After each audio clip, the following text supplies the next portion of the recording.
अगर बात करेंगे वार्ड नंबर 8 का कार्यकाल कैसा रहा, क्या कुछ कमियां रही और जिनको जो है वो लेकर आगे पूरा करेंगी, तो मैम क्या कुछ कहना चाहेंगी? धन्यवाद दुनियाल जी। मैं आपको ये बताना चाहूंगी कि पूरी मसूरी की जनता को पता है और आप सब भी इससे भली भांति अवगत है कि जो हमारे पूर्व के 5 वर्ष रहे हैं, 5 वर्ष में अगर हम बात करें पूरी बोर्ड की, मैक्सिमम बोर्ड की, तो व्यक्ति विशेष को लाभ पहुंचाया गया जो धरातल पर कार्य होने चाहिए थे। जैसे मेडिकल सेवाएं, हमारी स्वास्थ्य से संबंधी जुड़ी सेवाएं हैं, उनको दरकिनार किया गया। मेरे द्वारा बोर्ड में कई बार ये प्रस्ताव दिया गया कि प्रत्येक वार्ड में डिस्पेंसरी होनी चाहिए और मेरे वार्ड में डिस्पेंसरी के लिए मैंने प्रस्ताव दिया, पर उसको हमेशा रिजेक्ट कर दिया गया पालिका अध्यक्ष जी के द्वारा। और इसी के साथ ये भी बताना चाहूंगी, अगर हम बात करें, हम युवा पीढ़ी हमारी रीढ़ की हड्डी है, पर देखने को मिल रहा है कि युवाओं को खाली झंडा डंडा ही उठाने के लिए आगे बढ़ाया जाता है या फिर व्यक्ति विशेष जैसा थोड़ा बहुत लाभ देने की बात की जाती है। उसी तक ही पालिका जो है सीमित रह गई है। जो कार्य होने चाहिए थे धरातल पर वो नहीं हो पाए क्योंकि जनता की मांग है कि स्वास्थ्य सेवाएं अच्छी होनी चाहिए। इसी के साथ साथ शैक्षणिक संस्थान, अगर हम सरकारी विद्यालयों की बात करें, वो अच्छे होने चाहिए। हमारे जो कर्मचारी है, आदरणीय हमारे जो यशस्वी हमारे मुख्यमंत्री है पुष्कर सिंह धामी जी, उन्होंने हमारे कर्मचारियों के लिए 500 रुपए का जो डिसाइड कर रखा था वो उन तक नहीं पहुंच पाया। कर्मचारियों के घर की हालत देख लीजिए, ऐसे कार्य नहीं हो पाए जो होने थे। और अगर मैं बात करूं अपने वार्ड की, तो हमारे वार्ड में मुझे मात्र 2 वर्ष का समय मिला था कार्य करने के लिए। तो 2 वर्ष में जब मैं चुनाव लड़ रही थी, जिस समय मैंने चुनाव के लिए लोगों के पास घर घर जनसंपर्क किया था, उस समय उन्होंने जो जो मुझे बताया, तो मैक्सिमम कार्य करने का मेरे द्वारा पूरा प्रयास किया गया और कार्य किए भी गए हैं। जैसे कि अगर आप देखेंगे, पूरे वार्ड में सीवर लाइन का कार्य किया गया।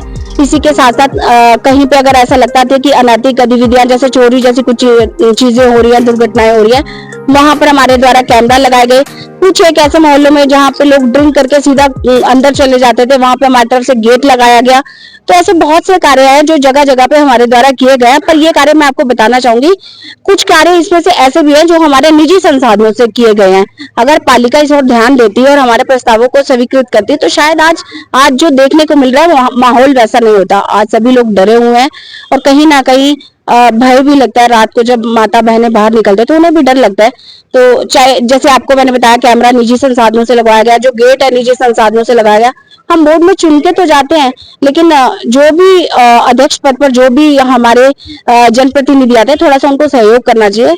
और मुझे विश्वास है कि अब तो मातृ शक्ति आएगी और केंद्र में भी हमारी सरकार है और राज्य में भी हमारी सरकार है। अगर भाजपा के जनप्रतिनिधि, चाहे वो अध्यक्ष पद के दावेदार हो, चाहे फिर वो सभासद पद के दावेदार हो, ये सब जीत के अगर आते हैं तो डेफिनेटली काम बहुत अच्छे से हो पाएगा। और मुझे विश्वास है कि जनता अपना स्नेह और आशीर्वाद अवश्य देगी भाजपा के जनप्रतिनिधियों को। कैमल बैक रोड आपके वार्ड में आता है, लेकिन उसमें देखा जाता है अक्सर कि वहाँ पे डंपिंग जोन बना दिया गया है। वहाँ पे जो है वो बजरी रोडे वोडे जो है वो पड़ी रहती है, जबकि वो वॉकिंग करने के लिए सबसे बेस्ट रूट माना जाता है, क्योंकि वो बैक ऑफ एरिया है, बैक रोड है, तो कहीं ना कहीं जो है वो लोग वहाँ पे सुबह शाम वॉकिंग के लिए जाते हैं। तो उसको लेकर जो है वो किस प्रकार से कार्य किया गया है या किया जाएगा? बताना चाहूंगी नाल जी मैं आपको कि अगर आप कैमल बैक रोड पे जाते हैं तो एक भनोत स्टेट है जहाँ पे डंपिंग की जाती है। इसके लिए मैंने जो भनोत स्टेट वाले दिल्ली में रहते हैं, मैं उनके पास भी एक प्रस्ताव लेके गई थी। मैंने उनसे कहा था कि अगर आपकी जो संपत्ति है वहां पे डंपिंग हो रही है, क्यों ना हम ऐसा करें कि इस पे एक हम पार्किंग एरिया बना दें। तो थोड़ा उन्होंने मुझे उस समय सहमति के लिए बोला, लेकिन ये बताया था कि मैं आऊंगा। तो डंपिंग जो उन्होंने ये भी कहा कि अगर डंपिंग कर भी रहे हैं तो हमारी जो प्लॉटिंग हो रही है कोई बात नहीं, पर अगर हम बात करें टूरिस्ट की, तो व्यू साइड बहुत ही गंदा नजर आता है।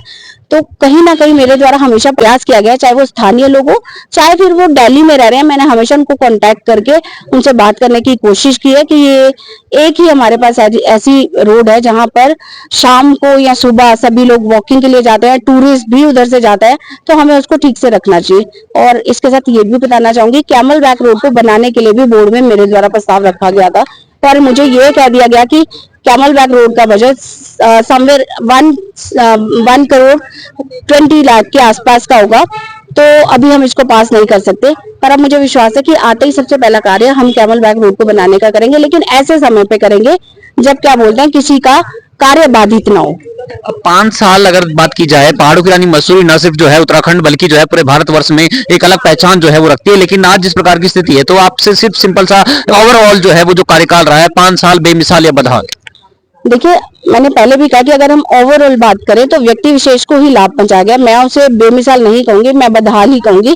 ऐसा इसलिए कहूंगी कि अगर आप देखेंगे कि आज बच्चों के पास भी करने के लिए कुछ नहीं है, ना ही बच्चों के पास कुछ करने के लिए, महिलाएं भी उनके पास भी करने के लिए कुछ नहीं है। और इसी के साथ साथ आप देख रहे हैं कि हमारा वेदर कैसे चेंज हो रहा है। पहले के मुकाबले और आज के मुकाबले कहीं ना कहीं गलत नीतियों की वजह से हमें ये सब झेलना पड़ रहा है। कंस्ट्रक्शन इतने ज्यादा हो गए हैं, और मुझे जनमानस के माध्यम से ये भी पता चला कि प्लिंथ गलत तरीके से बनाई गई है। तो फिर से यही कहूंगी कि व्यक्ति विशेष को लाभ पहुंचाया गया, सामूहिक रूप से कुछ नहीं किया गया। जैसे हमारे वार्ड में हमने इस पे भी, आप सब बोर्ड बैठक में रहते हैं, हमारे सभी सम्मानित पत्रकार बंधु, इस बुलार्ड के लिए भी मैंने मना करा था कि ये नहीं लगना चाहिए। यहाँ तक कि मोहल्ले में बुलार्ड लगा दिया गया था। तो कुछ कार्य हैं जो वो गलत तरीके से किए गए हैं, जो नहीं होने चाहिए। तो मुझे तो लगता है अगर हम बात करें मसूरी बेमिसाल या बदहाल, मसूरी बदहाल है। और अब आने वाली बोर्ड इसको अच्छे से बेमिसाल कार्य करके दिखाएगी। सामूहिक विकास नहीं हो पाया, व्यक्ति विशेष को लाभ पहुंचाने के लिए लगातार किए गए कार्य और फर्जी प्लिंथ का मामला लगातार आ रहा है सामने। जैसे ही चुनाव खत्म होते हैं तो फर्जी प्लिंथ के बारे में भी पूरी जो है वो आपको विस्तार से जो है रिपोर्ट दिखाने का प्रयास करेंगे। फिलहाल आप बने रहिए हमारे साथ। ये थे हमारे साथ निवर्तमान सभासद गीता कुमारी जी, जिनका ये कहना है कि जो सर्वांगीण विकास इस शहर का होना चाहिए उसमें कहीं ना कहीं जो है वो कमी दिखाई दी, लेकिन इन्होंने उम्मीद भी जताई कि आने वाला जो बोर्ड होगा वो कहीं ना कहीं बहुत ही बेहतर होगा और इस शहर को जो है वो नई दिशा और दशा जो है वो इसकी होगी। कैमरा पर्सन आशीष के साथ मैं नितेश उनियाल, उत्तराखंड संवाद, मसूरी।